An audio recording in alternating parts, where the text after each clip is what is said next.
Hey guys, Austin Keitner here from Place at the Keitner Group here in Toronto. I'm about to interview Danielle Connelly, top agent in Hamilton, does 30 to 40 transactions a year in her sleep, and she is tapping into some resources so that she can take her business to the next level with Place, and we're gonna find out a little bit about why. All right, let's just get right into it then. Okay. Danielle, why don't you start us off from the beginning of your career? How and why did you decide to start helping people buy and sell real estate? Interesting. I don't have the typical story that everyone has coming into real estate. I was working with a very large REIT in Hamilton all the way to Ottawa. I actually lived in Ottawa for a little bit with them. They paid for my license. I was supposed to buy and sell apartment buildings with them. And when it came down to it, they didn't put me part of the brokerage. I was going to lose my license or lose my schooling. So I got forced into becoming a realtor, and I cried every day for a long time. I did not want to be a salesperson. It was not in my blood to be a salesperson. So what did you think of salespeople? Like, why? I thought I was going to be this pushy door, knocking on doors, asking people to sell. I thought I was just going to be this sleazy salesperson, and that was not who I wanted to be. I was so scared. I honestly cried for the first week. It was just over Christmas. Just January 1st was my first day in real estate. And I joined a big team, and I cried because I was so scared I was being a sleazy salesperson. So needless to say, first 6 months in real estate, I tried finding a job, and I lost job after job after job trying to get $35,000 a year. And it wasn't until month 5 or month 6 I started journaling, and I just said, what do I want? And I started writing everything down, and as I'm writing it all down, I realized that that month alone I had made $22,000. And here I am crying and beating myself up that I didn't get this job at Innovation Park making 35 grand a year. Meanwhile, I just did it almost in 1 month. So I had a bit of a light bulb kind of go on, and at that point I realized, A, I have never been a sleazy salesperson in the past 5 months. I was doing phenomenal in real estate with not really trying. I was just being me, and I think people found it a breath of fresh air because I wasn't the typical salesperson. I was brutally honest. I didn't try to sugarcoat anything. I was really honest about, I did a lot of investment stuff coming from apartment buildings, and I was really honest about the numbers, and I knew what I was doing, and it just came naturally to me. Like, I didn't do any lead gen, I didn't do any cold calling. I just got thrown into it knowing nothing, and I did phenomenal my first year. Yeah, one of the things I've always admired about you is how authentic you actually are, and you don't sugarcoat anything, and you don't tell people things because you think that's what they're going to want to hear. No. And that's probably why so many people are so loyal. Yeah, like I did not choose this career, it definitely chose me. And I'm so thankful. I don't know what else I would have done, because this is, I don't feel like this is work. I was joking around with clients the other day, and they're like, we're sorry for bringing you out. I said, no, like, this is my job. Like, we're standing on the street chit-chatting. I'm like, this is what I do for a living. It's amazing. So what would you say are the biggest challenges for agents, or what have been the biggest challenges for you in your 7 or 8 years now? Yeah, I think I started 2012 or 2013. What are some of the biggest challenges you've had? The biggest challenge I have, hands down, is I'm only one person. I can only be in one place at once. I started speaking at a lot of events a few years ago, and I really enjoyed speaking, and I really enjoyed going to all these groups, but I was going to events 6 or 7 nights a week, plus people wanted to see real estate, plus I have family. And realistically, the only reason we're in business is to support the family or the lifestyle that we want, and I was dropping the ball on the family part of it. So my biggest thing is just trying to be in 2 places at once. I was doing it great before children. I could manage it, but since having children, you mean I can't be in 2 places at once. So trying to do everything has been the biggest challenge. There's a lot of administrative work, there's a lot of you know me well. I'm not paperwork type. I'm a get the deal done, let's move on to the next, let's have a glass of wine. You like the working with people part? I love the working with people part. Paperwork is not my forte. So I brought on an administrator pretty early to help me with the paperwork. Keller Williams has been phenomenal with me.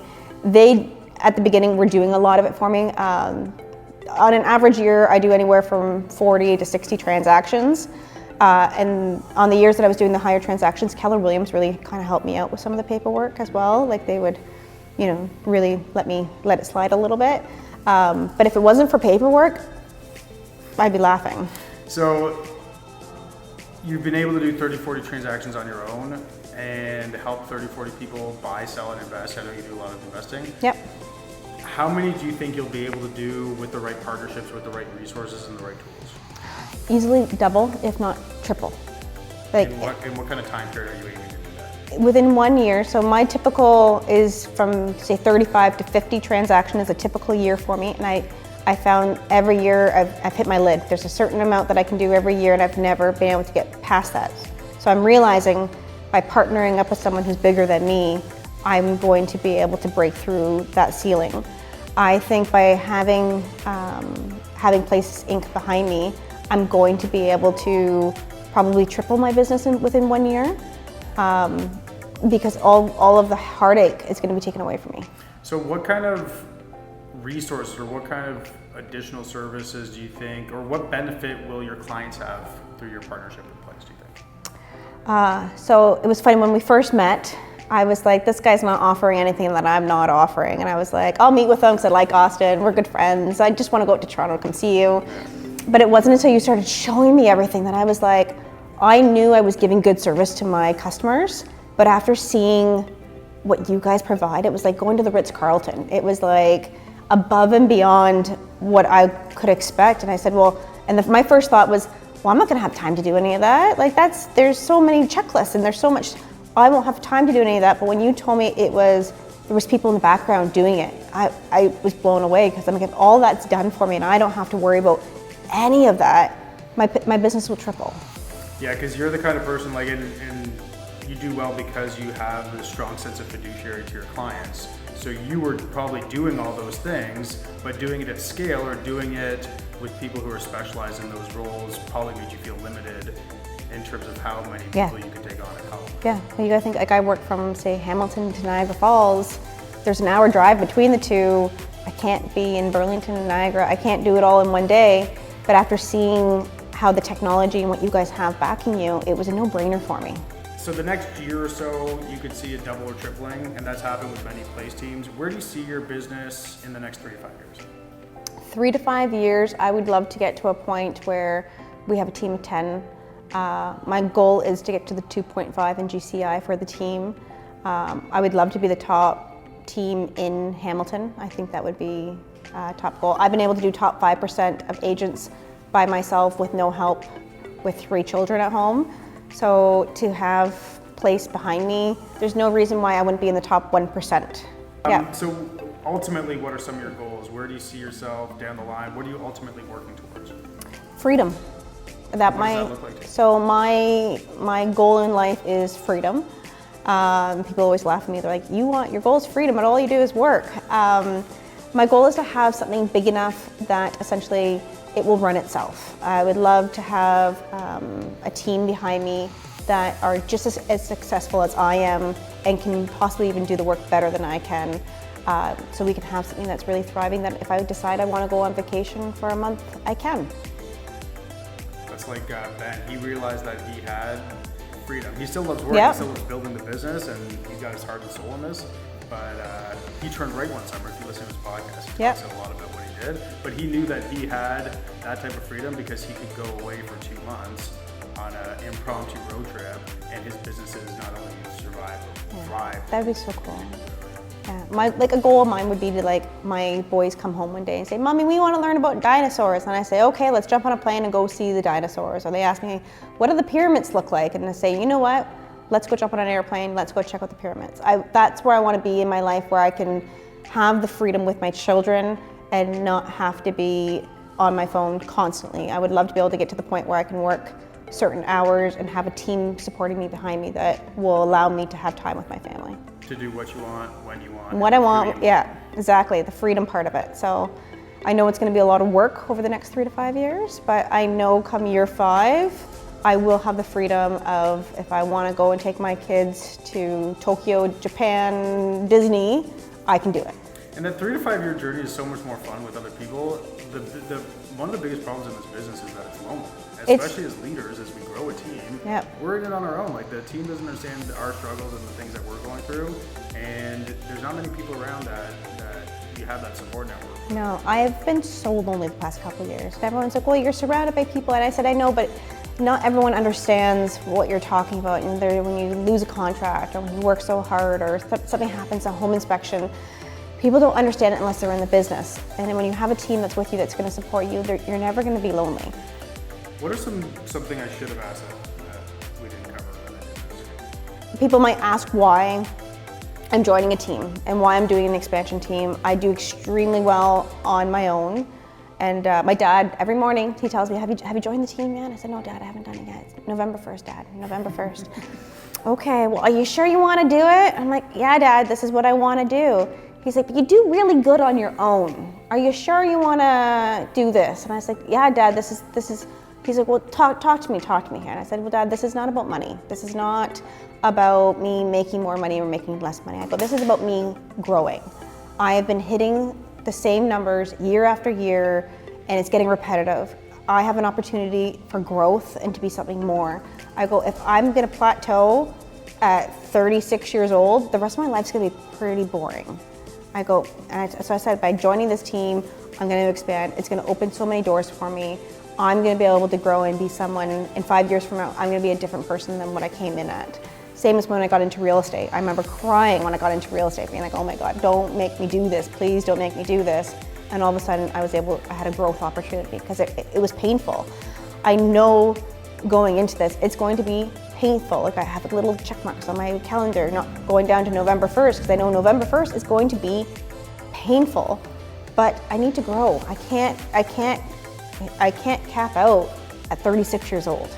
Yeah, it's funny, so many people in our lives have those opinions. My mom had the same thoughts, Yep. like why would you partner with somebody? We had a $1.3 million business when I partnered with Right. that, and people didn't understand why I gave half my business away, but they didn't see, like I wanted to tap into a business and systems that were 7 years ahead of where I was, because I could probably build that in 7 years. Maybe not as well, maybe better, who knows? No, yeah. But in 7 years, where would I be if I had that 7 years ago? Like, what is the compounding effect of actually tapping into those resources? So it sounds I've been trying to do this for 8 years. I've been trying to build a team for 8 years. The problem is I'm not a paper person. So for me to interview people and do the follow-up and then do the 411s and then still continue my business and then still have time for my family, there wasn't enough time in the day for me just to do it. So it only makes sense. The only way for me to do this and grow is to partner up with someone that's already doing it successfully. Yeah, like Ben has how many offices that he's done this with? I think there are 42 different cities. 42. At the time of this recording. Yeah. So like it only makes sense that they have it down pat. They know what to do. I just have to show up and I just have to do what I'm told to do, and it's gonna happen naturally. I couldn't have done this, and it didn't make a difference whether I was pregnant, had a newborn, or toddlers. I'm doing the same amount of business every year. Nothing's changing. No matter what happens in my life, I hit a certain amount of money, but like from before babies to after babies, it hasn't changed. So everyone's like, oh, having babies must have affected your business. I'm like, no, it's still the same. You just knew how to make that happen. But it's funny, like unless you make a dramatic change in your life, unless you pivot, you're gonna do the same things over and over. They say with salespeople, it doesn't make a difference what you give them. Only what you believe you're worth is what you'll make. So until you change something and pivot something so great, you don't know what your next growth is. So they say like, if you want to make $1 million, start acting like what $1 million person will act like. Where I think in the past couple of years, I just didn't think I was worth that extra bit, and it wasn't. I've been I've been approached by many different people over the years to grow their business or join their business, and none of it ever felt right. I would probably say like there's probably been 10 in the past year and a half, because after kids, I realized I need leverage and I need it quickly, but nothing ever felt right, and nothing ever jived, and it would look good for the very beginning, and then I would meet them at an event and I'd be like, oh my gosh, no, I can't do this. And this has been the first time where I'm like, the more this is happening, the more it feels like home, and it feels good, it feels right. There's not a question in my mind that I'm not making the right move. Yeah, going back to what you said about like building the business, because like Gary mentions in the Millionaire Real Estate, and he talks about it all the time, it's like people get into real estate and they didn't realize that they were in the lead generation business. Yes. So now all of a sudden they have to like learn how to sell, and then they learn how to sell, and then what sometimes we fail, and Gary does a really good job of teaching people how to build a business and stuff, but actually building a business requires a different set of skills. Yes. And one of the things that we've been getting out of being with Place for a year and a half is that we're getting mentored on how to actually build the business, and the systems are in place so that we can tap into those and have infrastructure that would otherwise take a long time to build, or we may never build, just because it's a completely different set of skills and requires a different level of time. And in sales, and if you're doing them at the same time, which we all have to do while we're building a business, if you're pushing forward hard on sales is like a driving force. Like, you have to be assertive and proactive and be in touch with people and move the ball forward with them. But with business and building that, you have to slow down a lot. So it's like the opposite impulse. It's almost impossible to do them at the same time. Like, you almost need, I've seen some people do it and they do it phenomenally. At least it looks good on paper. Instagram, they look like they're doing great. I'm sure behind they're like, not profit, like a lot of the top teams don't have profit. Yeah, where I just kept on doing what I knew. I knew how to sell, and I made great money doing it. So I just kept on doing it over and over and over again. But isn't that like the definition of insanity? Doing the same thing over and over again and getting the same results? And you can live a great life because, like, it's a great income. It's a great income, but it's and retire and all that stuff. But if at 36 this is it, like, it's the growth. And that's it's the growth. Yeah. So yeah, there's no question in my mind that this is. As soon as I saw everything that was kind of falling, I know Place is just kind of coming. Not too many people know about it, but when I kind of saw all the puzzle pieces kind of coming together, I knew I had to jump on it. Amazing talking cool. to you. All right, guys, let us know what you think in the comments. Let us know, DM us. If you want to know more about Place partnerships and what it can do for your business, reach out.